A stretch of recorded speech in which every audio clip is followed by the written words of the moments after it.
10वी-12वी पदवीनंतर पुढे काय? वैद्यकीय क्षेत्रात हवंय उज्ज्वल भविष्य आणि 100% रोजगार. मग निवडा केपी पॅरामेडिकल इन्स्टिट्यूट. प्रगत तंत्रज्ञान, दर्जेदार शिक्षण आणि कौशल्यपूर्ण प्रशिक्षण एकाच ठिकाणी. हो, आम्ही घेतो तुमच्या कौशल्य विकासाची जबाबदारी आणि हे आमचे विद्यार्थी सरकारी, खासगी हॉस्पिटल आणि नामांकित लॅबमध्ये कार्यरत. आजच प्रवेश घ्या. KP paramedical institute. शिक्षण, कौशल्य आणि रोजगारांचं विश्वसनीय नाव. नमस्कार, मी सुद्धा महाराष्ट्र खबर न्यूज मध्ये आपलं सगळ्यांचं स्वागत. कॉक्रोच जनता पार्टीचे संस्थापक अभिजित दिपके यांच्यावर आंदोलनस्थळीच 2 तरुणांनी हल्ला करत त्यांच्या कानशिलात लगावली. यानंतर संतप्त झालेल्या पक्षाच्या कार्यकर्त्यांनी त्या तरुणांना पकडून बेदम चोप दिलाय.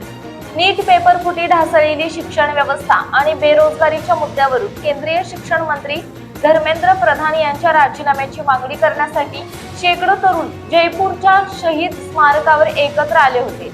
या आंदोलनाचे नेतृत्व अभिजित दिपके करत होते. दिपके जसे व्हाईट स्पेस शहीद स्मारकाजवळ पोहोचले आणि समर्थकांनी त्यांना खांद्यावर उचलून आत नेण्यास सुरुवात केली, त्याचवेळी गर्दीतून आलेल्या 2 तरुणांनी त्यांना थप्पड मारली. यानंतर तिथे एकच गोंधळ उडाला. सीजेपीच्या कार्यकर्त्यांनी तात्काळ त्या तरुणांना पकडलं आणि आंदोलनस्थळीच त्यांची धुलाई केली.